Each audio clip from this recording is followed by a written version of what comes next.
Wow, talking about all these Nicolas Cage movies is a little bit exhausting, but we continue to get it done. Gone in 60 Seconds, another of his 90s action movies. Tremendous, tremendous movie. I only saw it for the first time all the way through recently. Great performance by Robert Duvall. Really good performance by the brother. Who played his brother? Whoever played his brother in it, I thought did a good job. I can't think of it right now. Oh, Giovanni Ribisi. Really good performance by him. Excellent performance by Nicolas Cage, trying to reform his life. Um, Gets dragged back into being, this heroic person trying to save his brother's life, and that would kind of be ripped off in Too Fast, Too Furious, and also Swordfish. We're gonna get this guy that was an expert doing stuff that's now doing stuff remotely out in the desert, trying to change his life around and blackmail him into, doing this great heist or this great activity of whatever kind. Other movies had done it prior to that, obviously, but this one does it almost to perfection. Really good thriller, one of the best car action movies I can think of. I would love to have seen sequels to this film. I have no idea why there was not sequels to it. It was a decent box office hit, not like the other two, like Con Air or Rock, but those didn't even have sequels either. So I missed out on the opportunity for that. The director of this would go on to make Swordfish, which is one of my favorite movies ever made. This one's up there as well.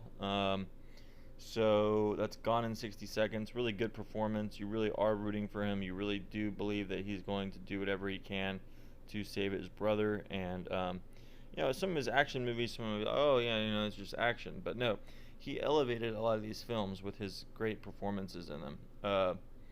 And if you don't believe so, then, go ahead and check them out. Honestly.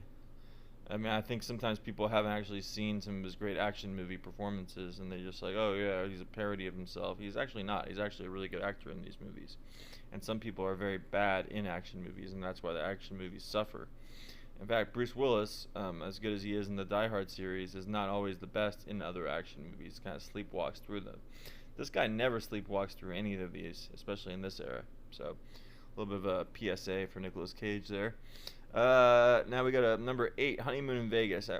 Before I actually started watching all of his movies, this used to be one of my favorite ones of his, and it still very much ranks up there.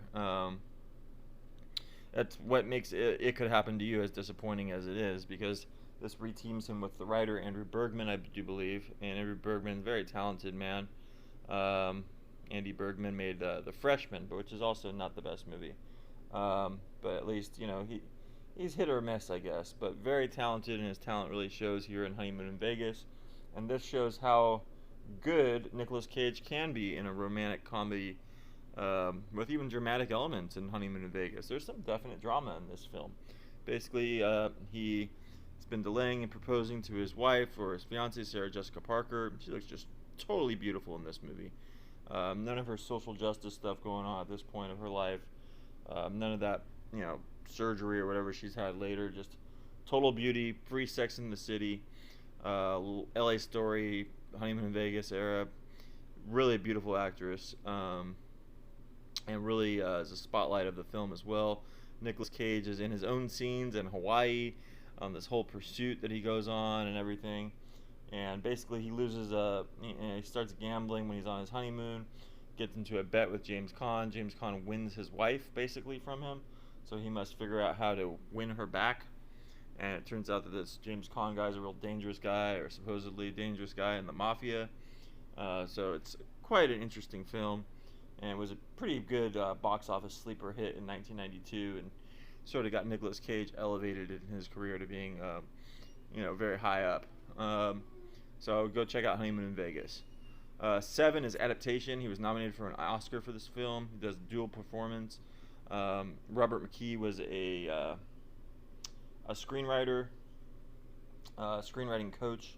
I knew him, and rest in peace to him. I believe he's passed. I don't know. I did know him back in the day, though. But anyway,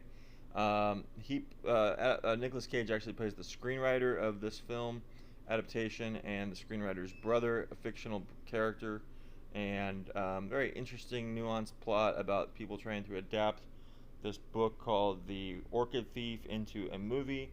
And Nicolas Cage, I think, was nominated for it. Meryl Streep was if not nominated, but acclaimed for it, and Chris Cooper won Best Supporting Actor for this film. A very interesting movie, a lot going on in it.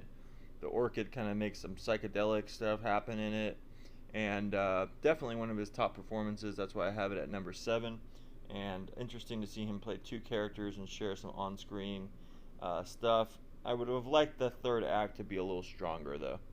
I would have liked maybe a different conclusion as well. But hey, beggars can't be choosers, as they say. And now we're going to get to a movie. I could have put this one at number 1 because I really, really love it.